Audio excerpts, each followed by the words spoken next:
ఓకేనా?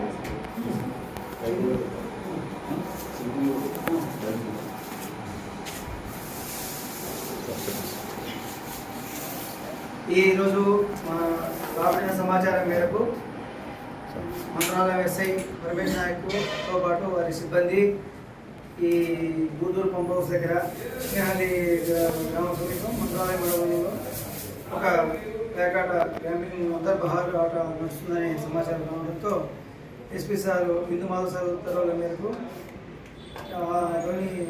MLA sub division DSP sir Upendrababu sir సూచన మేరకు నా గైడ్లైన్స్లో రమేష్ నాయక్ గారు వాళ్ళ సిబ్బందితో పాటు గూడూరు పంప్ హౌస్ దగ్గర పేకాటల సమాచారం రైడ్ చేయడం జరిగింది.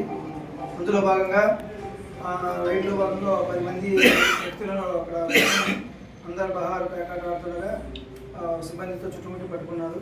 అందులో నుంచి ఒక రుచిమల్లి గ్రామానికి సంబంధించిన ముగ్గురు, అల్వి గ్రామానికి చెందిన ఒక వ్యక్తి పరారైనట్లు తెలిసింది.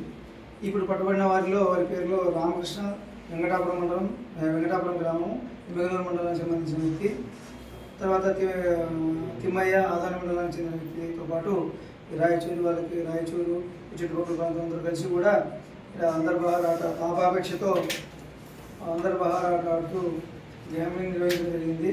మన ఆంధ్రప్రదేశ్లో గ్యాంబ్లింగ్ ఆడడం చట్ట ప్రకారం నేరం కాబట్టి మీరు పట్టుకొని వీరి వద్ద నుంచి 1,28,000 రూపాయలు నగదును మరియు 9 సెల్ ఫోన్లను అదేవిధంగా 5 మోటార్ సైకిళ్లను సీజ్ చేసి తదుపరి చర్య నిమిత్తం కోర్టుకు పంపడమైంది. ఇట్లు రామాంజుడు, సర్కిల్ ఇన్స్పెక్టర్, మంత్రాలయం.